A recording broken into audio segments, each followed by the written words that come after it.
नमस्कार दोस्तों, स्वागत है आपका साई फैमिली डॉक्टर में। दोस्तों, आज की इस वीडियो में हम एमरॉक्स एलएस जूनियर सिरप के बारे में जानकारी लेंगे। एमरॉक्स एलएस जूनियर सिरप को लिफोर्ड हेल्थकेयर फार्मा कंपनी ने बनाया है। 75 रुपयों में 60 ml की ये सिरप आपको सभी मेडिकल्स में आसानी से अवेलेबल हो जाती है। अगर हम इसके कंपोजिशन की बात करें तो इसमें लिवोसाल्ब्यूटामॉल 0.5 mg, एम्ब्रोक्सोल 15 mg और गाइफेंसिन 50 mg की मात्रा में होते हैं।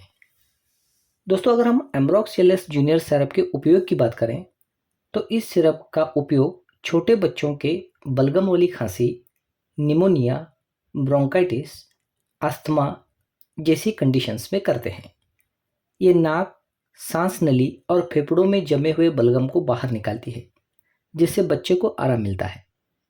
एमरॉक्स एलएस सिरप बच्चों के नाक बहना, छींक आना, आंखों की खुजली और आंखों से पानी आना जैसे लक्षणों को भी तुरंत दूर करता है। अगर हम इसके डोसेज की बात करें तो 5 ml की दवा दिन में 2 बार खाने के बाद आप इसे दे सकते हैं। बच्चे की उम्र और वजन के हिसाब से एमरॉक्स एलएस जूनियर कफ सिरप का डोज ज़्यादा या कम हो सकता है। दोस्तों, अगर हम इसके साइड इफ़ेक्ट्स की बात करें तो मिचली, उल्टी, दस्त, अपच, छाती में जलन, पेट में गैस बनना, गला सूखना, सर दर्द जैसे साइड इफ़ेक्ट्स हो सकते हैं। तो प्लीज़ आप इसका इस्तेमाल अपने डॉक्टर की सलाह से ही करें। दोस्तों, जानकारी अच्छी लगे तो लाइक करें और अगर आप चैनल पर नए हैं तो चैनल को सब्सक्राइब करें। धन्यवाद।